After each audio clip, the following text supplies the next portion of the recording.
Welcome to another episode of It's a Long Road, the Rambo series podcast. I'm your host, Ryan, and with me today is another guest host from another great podcast. Scott, how you doing?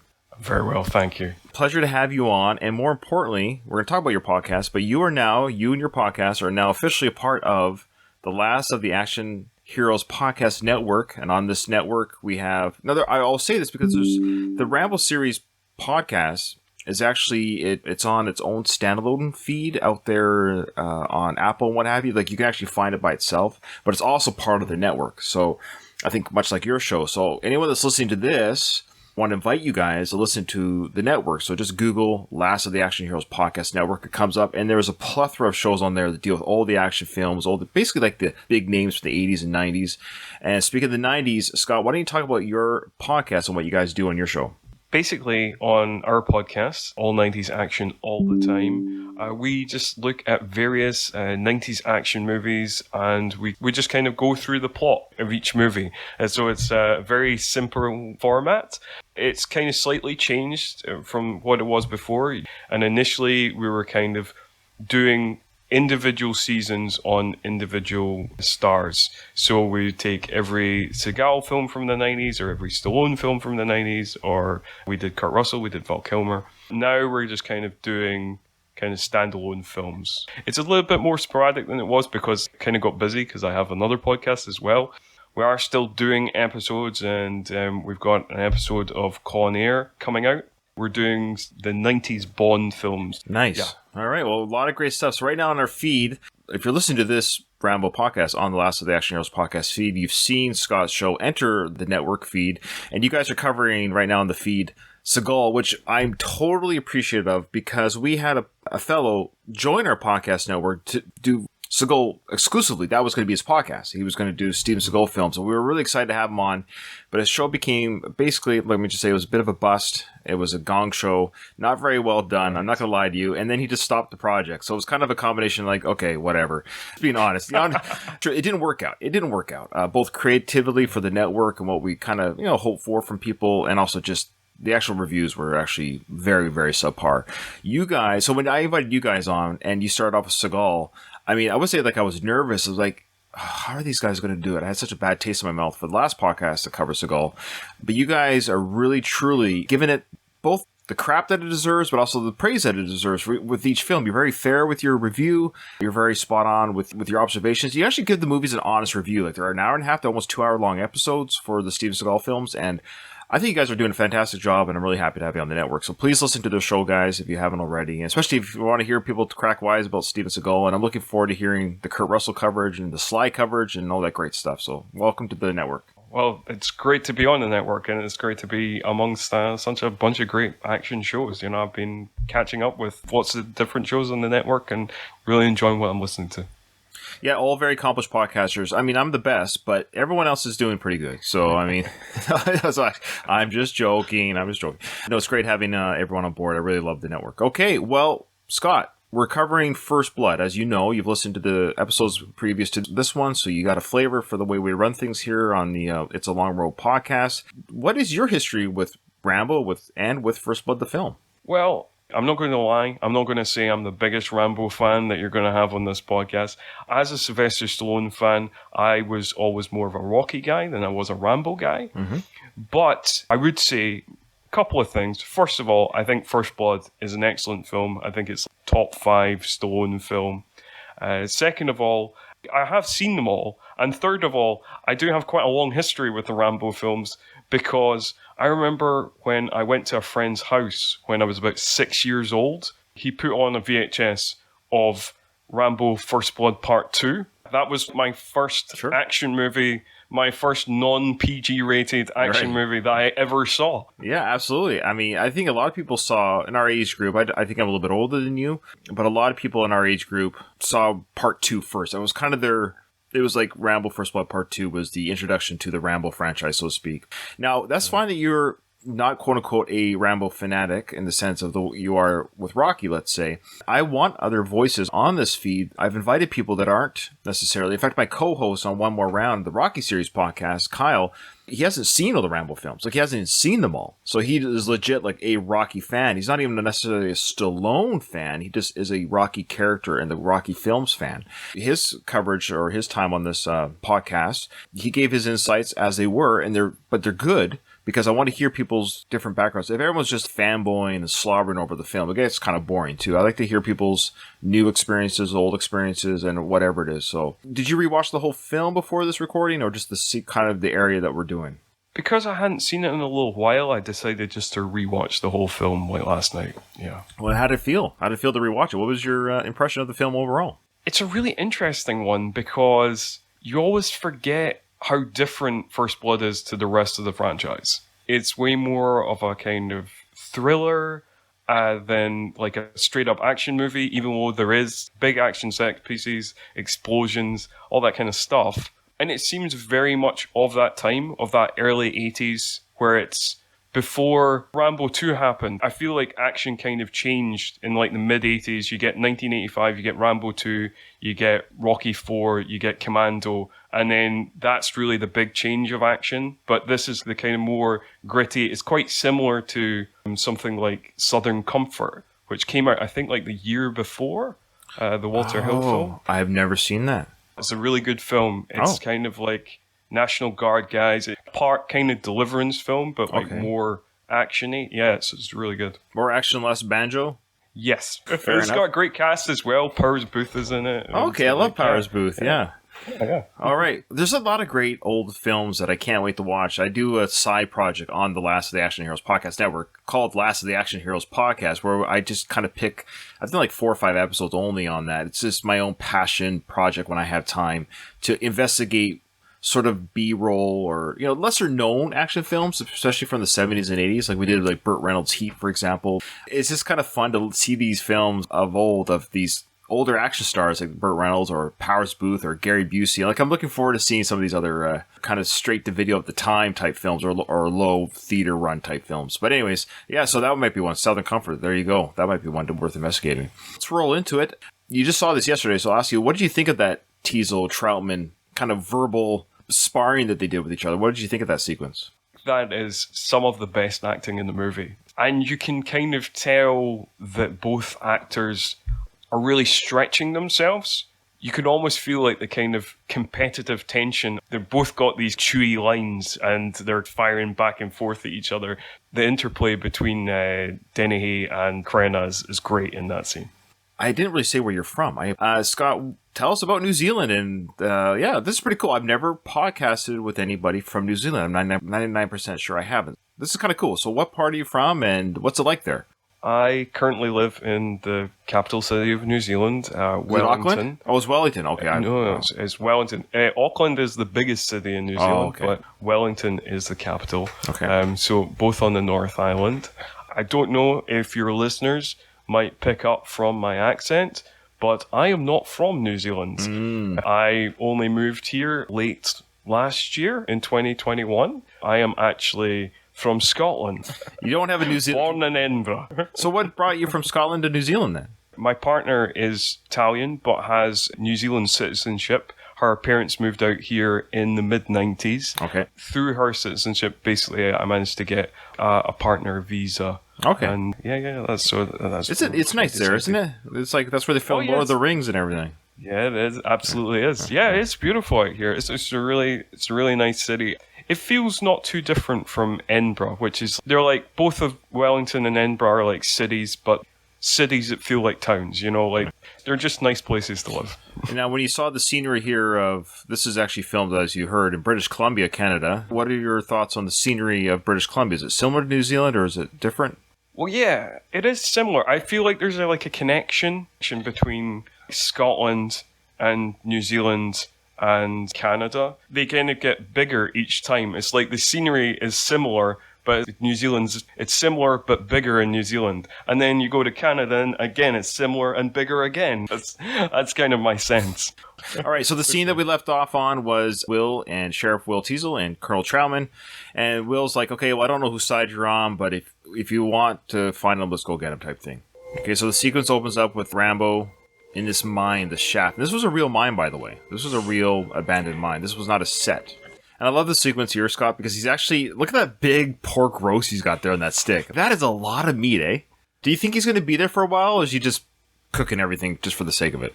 I'm not entirely sure. It seems like maybe he is cooking everything, just he thinks he's maybe going to be there for a couple of days or something. But the fact that he got this boar, he hunted this boar, and it's just... You do wonder how long he thinks he's going to be out in the woods or out in this mine shaft that he needed a whole boar to feed on. I love it. It's awesome. So I guess it's better probably to cook it. It's pretty cold outside, so he could store it underground outside and pick away at it for a few days. So fair enough. True. Yeah. State Police calling John Rambo. Acknowledge. State Police calling John Rambo. Come in, please. Acknowledge. If you're listening, Rambo, here's your situation. Did I not go far enough? Wait, sorry. I didn't go far enough. We're right. There we are. My apologies. So now the sequence we're opening up with is this National Guard. Okay. So the National Guard has been called upon here. I don't know if New Zealand has a National Guard. We really don't have one in Canada. It's just... They're kind of referred to as the weekend warriors. You might have heard that term before. I'm not sure. I have heard that term before, yeah. I'm not sure if even that's what they say in the States, but we have what's called the reservists up here in Canada in the military, and they're, they'll be a teacher Monday to Friday, but they're kind of called upon on the weekends to help out with whatever. They're the reserves, so in theory, if we have to go on a deployment and we're short people, that we can call upon the reserves, say you have to fill in some holes, so to speak. But So I'm not entirely sure about the situation in New Zealand, because like I said, I just moved here last year, but we have a similar thing in the UK. We have a thing called the Territorial Army in the UK, which is the exact same thing. People are teachers or bakers or butchers or whatever, but then on the weekends, they go on exercises and stuff like that. And then, if a war was declared, they could be called up along with the regular army. Okay. Yeah, so the National Guard here, look at them. There's quite a handful here. It's I guess, a platoon or squadron of people. I'm not sure what the number is officially to have a platoon or squad, but a good 10, 12 guys. And they all got their machine guns and their helmets and their waterproof green jackets, and they're on the hunt for Rambo, which is odd to me. I wonder what their orders were that they were given, like shoot on sight. They're hunting this man. I wonder what the order was given. I don't know what the order was given, because they seem to be very much on their own path, doing their own thing. It seems like they were kind of corralled, were on a manhunt, they were given vague orders, and they decided to create their own orders, really. And keep in mind, these are teachers or gas station operators and what have you. They've never been in real combat. I don't think most of these individuals have been in any real combat. Yeah. Oh, there's way more. Look at the people over there. I didn't even notice that across the water in all this years. Look at all those people on the other side of the water. Oh, yeah. Yeah. Holy When I was watching the film last night, I didn't even notice this, second unit, because you're so concentrated on the foreground. You are concentrating on the foreground. I just saw that now. After all these years, some people, of course, you never noticed it. Oh, shut up. So, I would say there's 30 people at least on screen. Quite the army sent out here to catch Rambo. Come on, move it! I never noticed those people. Holy smokes. Why have I never noticed that? That's funny. Have you ever noticed all those people across the way there? No. That's weird. No, it's weird. I think because the way the cinematography is and the angle of how it's filmed, you're just so concentrated on the soldiers kind of coming at you in the foreground that it doesn't register unless you freeze frame it like this and you're like, oh, on the other riverbank, there's a whole bunch of other soldiers. Yeah. I'm sure there's a few listeners, if they go to the scene, we can't be alone in this. I love how one of the soldiers says right here, already you're getting an idea, they were not given a proper, I'm in the military, I'm in the Canadian Navy, of course, and I don't have any combat arm training. I have a very little bit basics, just because you have to know a little bit of basic about leading a section attack or what have you. But I know the importance of briefing. No matter what exercise, naval exercises, you have to give proper briefs, like what's the enemy, what are they capable of, what do they have, what do we have to defend ourselves with what these other, ships or submarines or what have you, or aircraft, right? The fact that one of these soldiers actually says, hey, this guy got a gun. They don't even know if he's armed. What kind of situation have they been put in? they should know everything. They should know, hey, he's dangerous. As far as they know, he's dangerous. He's killed a cop, even though that's not exactly what happened. But look, this guy's dangerous. He did take the police officer's weapon. He's killed dogs in the process with a weapon and with his bare hands. This guy's a killer, guy. So the guys that go, hey, does he have a gun? They don't even know. It's ridiculous. They've just been kind of sent out. They've literally just been told, there is a manhunt. You need to get this guy. He's in a mine shaft right now. And that's kind of it. And they've been sent on their way. They don't even quite know if he's in a mine shaft per se, but they've been given, there is this machine. If this machine could actually triangulate Rambo's position with the walkie-talkie conversation. Like, they were able to pinpoint his location in 1982. I don't think that technology was around then with walkie-talkie pinpoint locations. I was surprised by that when I watched the scene where Brian Dennehy's entirely confident of, yep, we've got his exact location. And rightfully so. I think Rambo's surprised they got it. Because I think this doesn't exist, does it? This technology doesn't exist. But I guess it does exist, and maybe I think Rambo might be naive to it. So the question is asked, hey, this guy got a gun?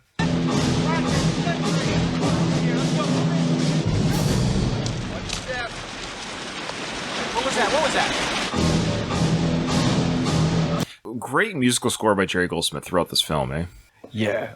I mean, Jerry Goldsmith's great generally. Obviously, did, stuff for Star Trek as well. And yeah, so I'm a big fan of all of Jerry Goldsmith's score. He does add real tension to this moment of the film. Yeah, great point. Tension in a part of the film where these guys are morons. So it's almost like the score is giving these guys more credence than they deserve. And maybe we don't know that as a first-time viewer until we see how they act later on. But still, I love how the tension has risen, but these guys are incompetent compared to Rambo's capabilities. Right, no. Which way do you go? Toss the front. Toss it.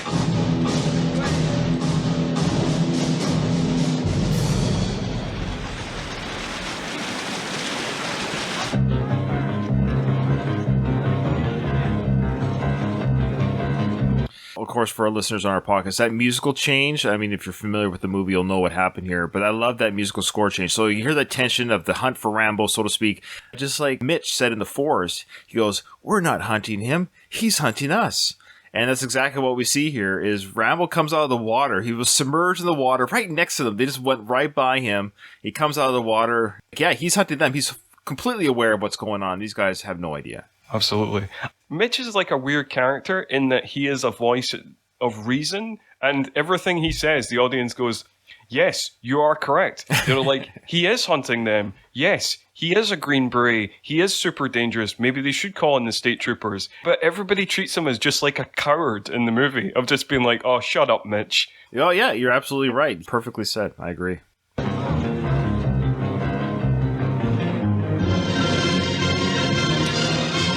Again, Jerry Goldsmith, that score change again of that chase type sound of, now this is like Rambo running through the forest, and that's what we're looking at now with that score change.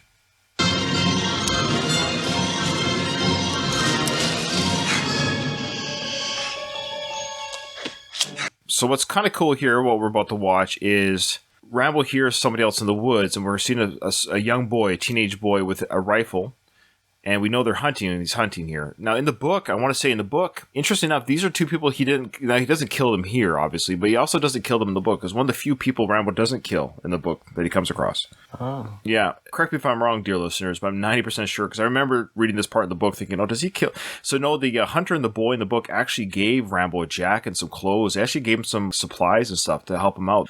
And it was mentioned in the book that the older gentleman or father or grandfather of the boy sensed in John Rambo a kinship or something. He was like, I don't know why you're on the run. I don't care, but you are, you served your country. So he was like a restoration of hit points type checkpoint for Rambo's character in the book, which is kind of cool. Oh, yeah. That's kind of cool. So it's a bit of a longer interaction. Yeah. Oh, yeah, absolutely, yeah. Now, let's see what happens here. So the boy comes up behind the tree, sees Rambo. Rambo draws his knife, sees that it's a young boy. What will he do, ladies and gentlemen? Let's find out. We know Rambo would never kill a child. The boy takes off, rightfully so. He's afraid. But Rambo takes chase because, he's a witness to this. So how do you subdue the situation? I like how it's in that bit that you pause there. Sly does like a really good bit of physical acting there, where there's just this glance of real violence and intent in his eyes, but then it's like he kind of computes it's a child, and it changes slightly. Very well said and noticed there, Scott. Love talking about it. Sly's acting in this film, his physical acting, it's a real thing, and we shortchange Sly. And I know we don't on the show, but people have, with his ability to act. He is a very physical actor. There's a real talent in doing a physical acting. Like, if I was on screen and they were like, hey, Ryan, look mean, I don't think I could. I don't think I could look the way he looks, that violent-filled face, and then it changes to like, okay, well, I'm not going to kill this guy face. Like, all that very subtle changes, that's acting. Done very well by Sly in this film. Yeah, I think I would be exactly the same if I was an actor on set and they were like, Scott, look mean. I probably over-exaggerate. Right. I'd be like, look mean in the way that a child would look mean, kind of, make a mean face. Yeah, exactly. Yeah, it's a skill. That's why he's a multimillionaire, and then I'm not, I guess. That's what makes them special. There's some truth to that. Not everyone can act, or else everyone would, or we wouldn't care. If everybody could do it, then nobody would care that you did it, if that makes sense. It wouldn't be fun to watch. Like, oh, look at that, another person can act. When somebody doesn't act very well, or when a movie is poorly acted, and Sly has done poor acting, so when poor acting is shown, then it's very obvious, like, oof, that wasn't a very good scene.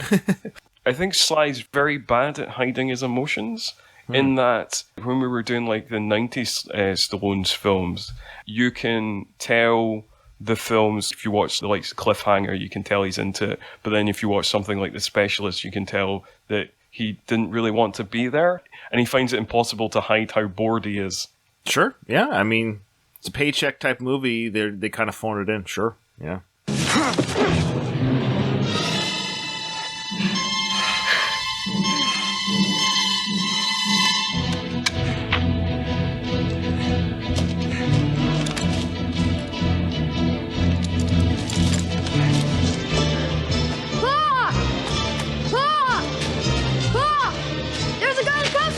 Son. Over there! I see him over there! I'll get him! Don't shoot, cool down! This way, let's go! Those hunters, I don't think they're part of the search. I think they are just hunters in the woods. If they're part of the search party, it's hard to... Well, this whole search it seems like it's disarray. Because if they're part of the search party, they're civilians. That boy, but understandably so, he narcs on Rambo. Because he doesn't know Rambo from anybody, right? It's a scary guy with a knife. And so he tells his dad, right? Dad, there's a guy over there. But it doesn't make sense because they just say, I see him. And then he shoots his gun in the air. Like, hey, don't shoot, cool down is what they say. Don't shoot, cool down. That alerts the National Guard that there's gunfire in this direction. So the National Guard now has changed direction to chase the gunfire. See, I'm not entirely sure why they're doing what they're doing. When I was watching it, I got a little bit confused because the hunting party seems like they're just a hunting party. But the line there suggests that they are part of the group hunting Rambo. But both of those situations don't necessarily make sense to me, because if they are part of the group going after Rambo, why? Because we've already got the police, the state troopers, and the National Guard. Yeah, you wouldn't involve civilians. That's just too dangerous. There's no point. Yeah, why would you involve civilians? But then, if they're a hunting party, also, why? Because the police, the state troopers, the National Guard there, plus there's about 1 million reporters. Surely they would have cleared out the woods. Or maybe they're overnight hunting for a couple nights, and they didn't have the cell phones or any radio back then. So in the woods, it is possible they were just out hunting. This is a bad place or a bad time to be hunting right now, because the boy didn't even say. Because either way, the boy didn't say that was him, Dad. He had me, but he let me go. And he also didn't say, there was a total complete stranger where I have no idea who he was, dressed like a homeless guy with a knife to my throat. Either way, the boy didn't explain what he just saw. Like, if I was the dad to my son in this situation, what are you yelling about? Like, it was unclear why the kid was yelling at the dad. Nothing was described to the dad as to what the boy just witnessed. And then they start shooting. It doesn't make sense. Either way, it doesn't make sense what the boy saw, because he just started yelling for his dad. It's a kind of a poorly written scene overall. I would agree with that. In fact, you've got one of the worst scenes in the film, and I'm sorry. This has been dumped on you. I've always said this film, I give it an A. It's a 10 out of 10 film. Like, I love this film. I love it. I love the film as a film. But when you break it down, there's some moments that don't quite work, and that's one of them. It's unclear what the boy is trying to tell the dad, or what the dad is aware of the boy. The boy doesn't give any description to what's happened. It just says, hey, there's another person. It could be just another hunter who's lost in the woods, and now they're starting to shoot him. It doesn't make sense.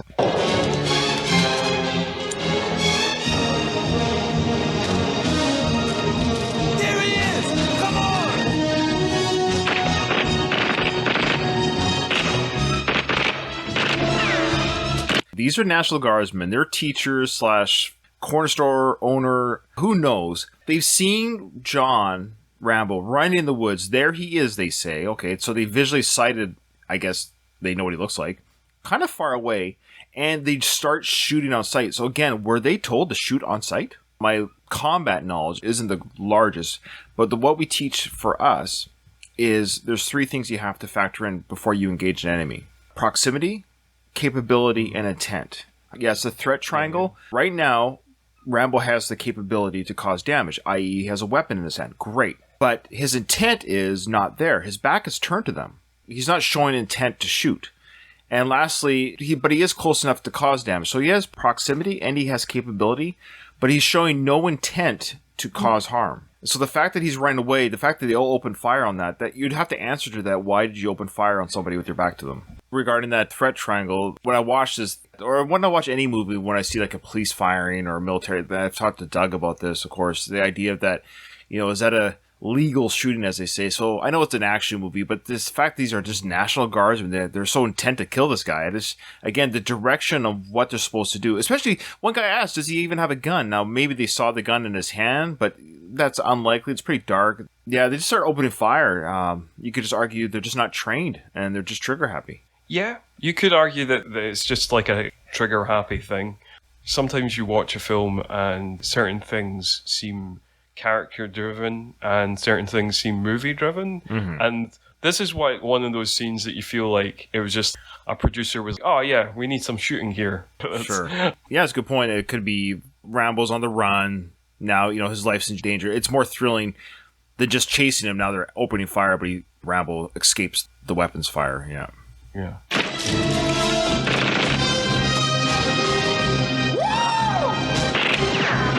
Now that cheer there, the woo, that indicates, again, unprofessionalism and the idea they're almost like excited they get to fire the weapons at a person instead of targets. Yes, just later in a little bit, Brian Denny, he uses that term, weekend warriors. This group does seem that kind of thing that they like playing as soldiers. This is their chance to be quote-unquote real soldiers, and they're overexcited and they're stoked up on testosterone and they're very unprofessional and idiots, really.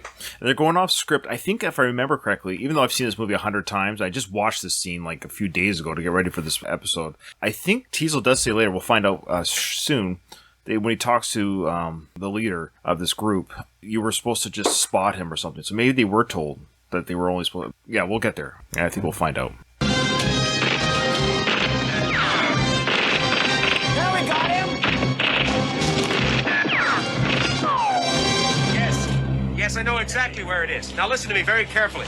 Surround the area with every man you've got, but don't move in. Don't move in. In fact, don't do anything till I get there. Oh, so that's the part. So right there, they're getting clear instructions. So I guess you could assume they were told, and now Teasel did say the scene previous, when he was looking at that radar, he's northwest or wherever it was. He never did say it was in the mine shaft, right?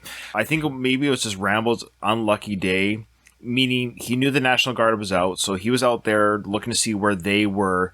He stumbled across the boy hunter. The gunfire drew attention to the National Guard, and they were that close, so they were able to chase Rambo by foot, and Rambo then goes into his hiding spot in the mine, like his little area that he's made a base for himself. And that's kind of what's happened. So now they're saying on the radio, hey, we found him. He's in this mine shaft. And Teasel's like, well, I know exactly where that mine shaft is because Teasel used to hunt in these very woods when he was a boy. Yada, yada, yada. So that's where he now tells the group, okay, well, don't do anything till I get there. So maybe that's the part where he says later on, like, told you not to do anything. I still don't think the group was given any instructions before this one by Teasel. Yeah, I don't think they were given anything prior to this. Here's Teasel saying, okay, you got him, great. Don't do anything till I get there. Teasel wants to take him down. And no shooting. I don't want him dead. I want him alive. Well, that's pretty clear there.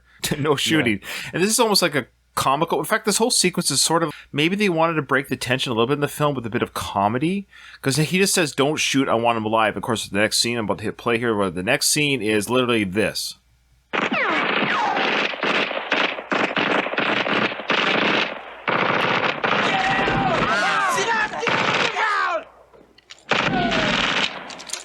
Now, so they are firing down Rambo's direction right into the mine shaft. Now, Rambo's very much covered behind this mine wall, whatever. None of the bullets are penetrating where he's hiding.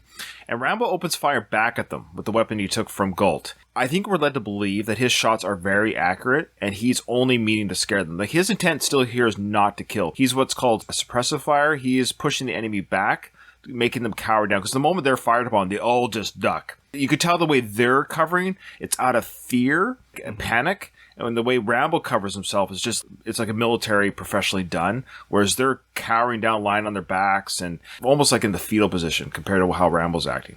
Because I knew it was specifically this scene, this part of the movie that I'm going to talk about, I watched this part of the movie closer than I kind of watched the rest of the movie, you know. I think it's a very odd part of the movie, specifically this bit we're just about to talk about. This is a very gritty movie. There's a lot of tension. This segment of the film is tonally so much goofier than the rest of the film. And even, I mean, you heard the machine gun fire there, but when they immediately do that edit of Brian Dennehy's no shooting, and then the first kind of couple of bullets you hear that are kind of ricocheting off things, that almost feels comic as well, because it's very pew pew pew. Right. You know, it's what we're about to get here in some of the lines here. It's kind of pure Three Stooges coming up. It's very different to the rest of the film. Totally agree. Now, Rambo's run out of ammo, so he has laid down his suppressive fire. He checks his mag, takes it out. It's empty. It's an empty clip, and he's going to discover he has no more ammo. Keep firing! Come on, guys, shoot! Now, here you go. So, Rambo did that suppressive fire back. They don't know he's out of ammo, but they're recognizing this guy's not afraid to fire back. It's a whole different ball game when the enemy has a weapon. So maybe they didn't know he had a weapon. So they're actually firing on a guy that doesn't have a weapon in their minds. I think what happened here is Rambo fired back, and he's firing back. It's like, okay, yeah, the kitten has claws, right? Look at these guys. They're lying on their backs, terrified. They do not want to poke their heads up again, afraid because they're going to get shot at. So the leader here says, come on, guys, shoot. And this is the part you're talking about. Yeah. Come on! You guys are great. All right, Steve. Yo. I want you and Bruce, head around these trees, go to the front of that mine. Screw that, Clinton. I ain't going up there. No way. So he's telling them, you guys break away from this cover and go to the front of the mine and do what? That's a terrible direction. What does he expect them to do? In theory, he's sending these two schmucks to their death. Yeah, he is very much the kind of... There's a British show, a British sitcom from back in the 80s, 90s called Blackadder. Yeah. One of the series is set in the First World War, and he is very much the posh British general just sending people to the front to their doom. This guy is a complete asshole. He wants to act hard. He wants to act like he's the big man, but actually he's putting other people in danger. Totally agree. Him giving that direction, number one, it's not really a fair direction. Like, I don't understand what you want me to do. If I was the leader of this group, I'd be like, okay, it's one thing to send these two guys to do this, but to do what? What is their goal? And go to the front of the mine, and then what? Throw in a grenade, maybe? Suppress a fire back?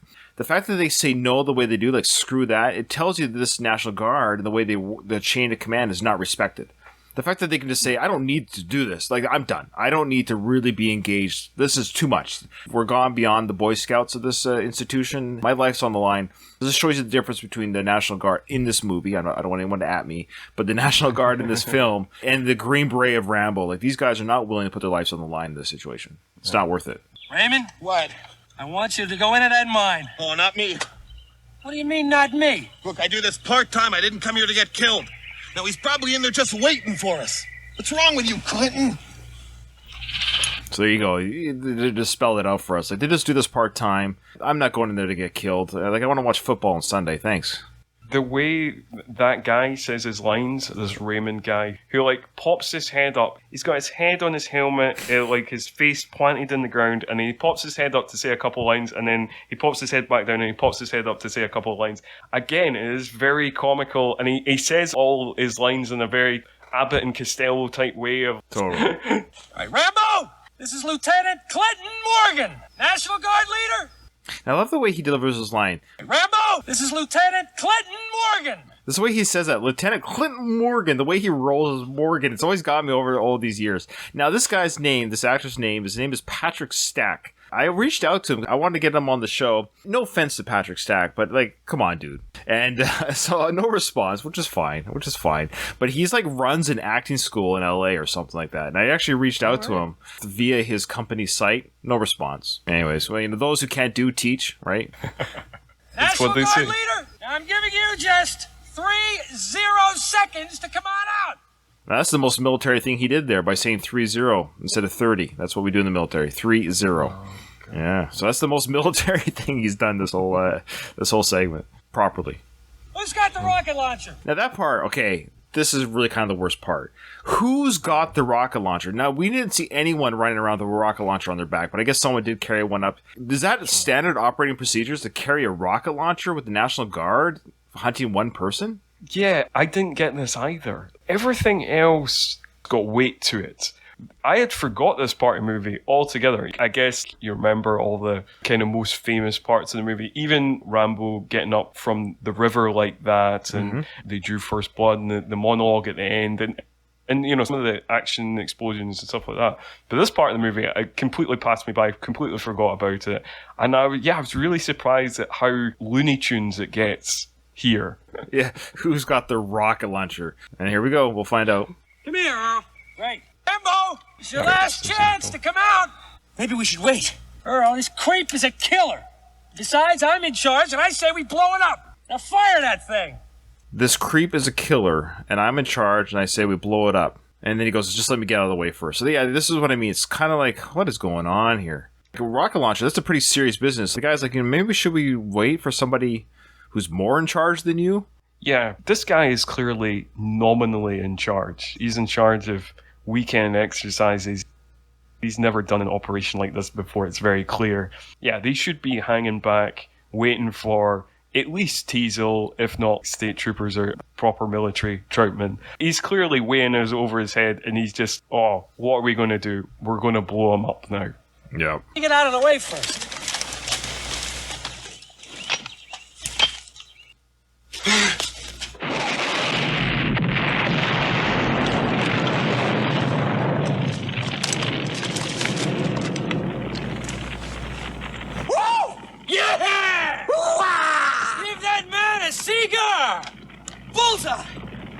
Give that man a cigar. Who, the bazooka shooter, I guess? Yeah, I think so. That's the only person that I can think that he's giving the cigar to. And then on top of that, the explosion is a little bit unrealistic. I'm not a bazooka expert, but didn't that seem like a pretty high or a lot of volume of explosion for one rocket? We called it a rocket launcher. We call it bazookas as well, I think, but... I'm not in the military. I've never even been in the Territorial Army or anything. I've never seen a rocket launcher in real life and the damage of a rocket launcher in real life. But that did seem like a massive explosion, way bigger than I would assume that one rocket would set off. Where the hell are they? Up the hill about 500 yards. So it's interesting there. So the Teasel, Troutman, and the state police captain have landed. They got there via helicopter really quickly. Where are they? They're up there about 500 yards, and they're all saluting Colonel Troutman. Now, I know the National Guard. I guess it's fair to salute the colonel. I just find it surprising they're even doing that. The National Guardsmen, that these guys are even on top of it enough to know to salute this guy, if that makes sense. Move in a little closer, just like Iwo Jima. I don't believe it. Idiots. Steady, got it. All right, Nick, one more for Soldier of Fortune. Soldier of Fortune? Yeah, I don't know. Damn it! What the hell do you think this is? Some kind of a circus? Now, Teasel, rightfully so, is extremely pissed off. This is kind of ridiculous. As far as they think, they've just killed a man. And they're just thrilled by this idea that they're now recreating Iwo Jima's famous photo there of the soldiers lifting up the flag, and they got a piece of lumber instead. Yeah, this is further proof that these guys are idiots. Yeah, I guess that Soldier of Fortune is like a magazine or something. I think so. I don't know it any more than you do, really, but I would assume it's kind of like the Sports Illustrated of Army magazines back in the day. You know, they probably had the latest weapons and technology of the Army and what have you, and kind of like promotes the military. So they're thinking, hey, we're going to be on the cover of Soldier of Fortune. They're actually believing their own hoopla. Yes. We're going to be on this cover. Look, let's get this photo taken. And Teasel comes in. Is this some kind of circus? Which is a fair question. Pretty much the only part of the movie where you can be fully on Teasel's side. I feel like you're entirely correct here. Yeah, that's a good point. Get the hell out of here! Clinton, Jesus. Didn't you get the word, Clinton? I told you people to wait until I got up here. Well, he was shooting at us, Will. Come on, I wasn't taking any chances. Well, that's a fair argument. They were shot at. Granted, Rambo purposely missed them, but that's fair. We weren't going to take any chances. Even though the direction might have been, don't kill him, I don't want him dead, I would say you have every right to defend yourself. Granted, they shouldn't have shot first, but Rambo actually shot second. National Guard are drawing first blood, not Rambo. Rambo rarely draws first blood at all in this film, right? So it's everybody else that's drawing it. It's not really a fair argument because you get the scene of Teasel on the radio and then it cuts to them firing and then Rambo fires back. They actually got the order before, the way we watched the film anyway, they got the order before you're actually seeing them shoot on the mine shaft. And also they were shooting at him before that as well, like when he was running through the woods. Yeah, they were told not to shoot, period. No shooting. And of course, they kept shooting. What a mess. Gonna have to dig his body out of there right away. I mean, you can't get a dozer up here. You're gonna have to find somebody to dig him out. Well, it's your mess, Clinton. You clean it up. Will, come on. I gotta be back at the drugstore tomorrow. And you better get started right away, Clinton. I'm surprised about how much authority... What I love is this is some small town in Hope, Washington, is where it's supposed to be in the film. And these guys are all on first-name basis. Teasel's first-name basis with the state captain. He's on first-name basis with the platoon leader of this National Guard. And so I'm just surprised how many members of the National Guard work in this town. 30 alone are just able to come on call for this event. Yeah, because it seems like a relatively small town.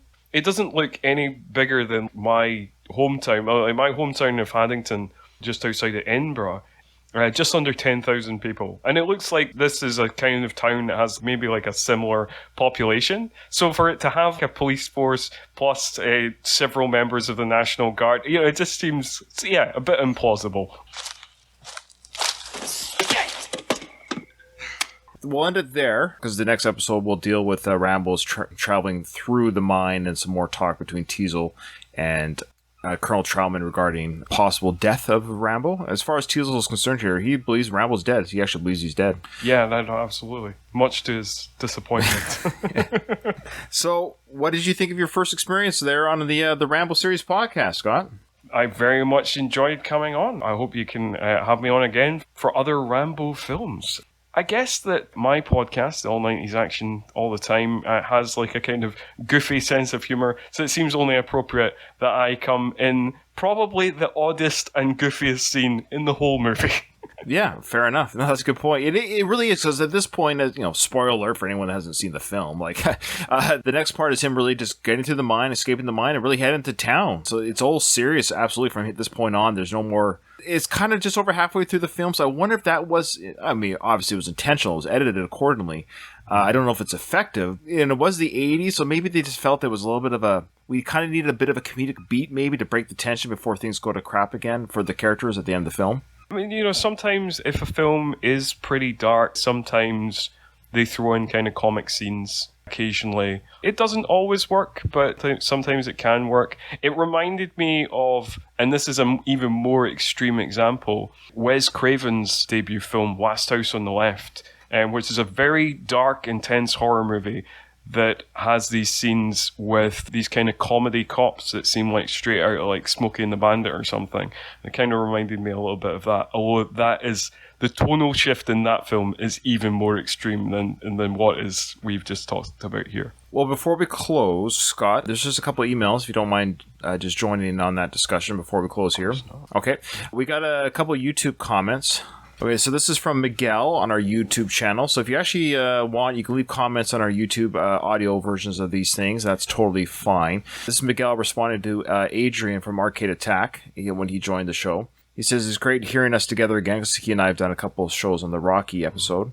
And he just wanted to talk about how when Rambo took out the policemen one at a time, it really showed the efficient killer that he can be and how he spared all of them.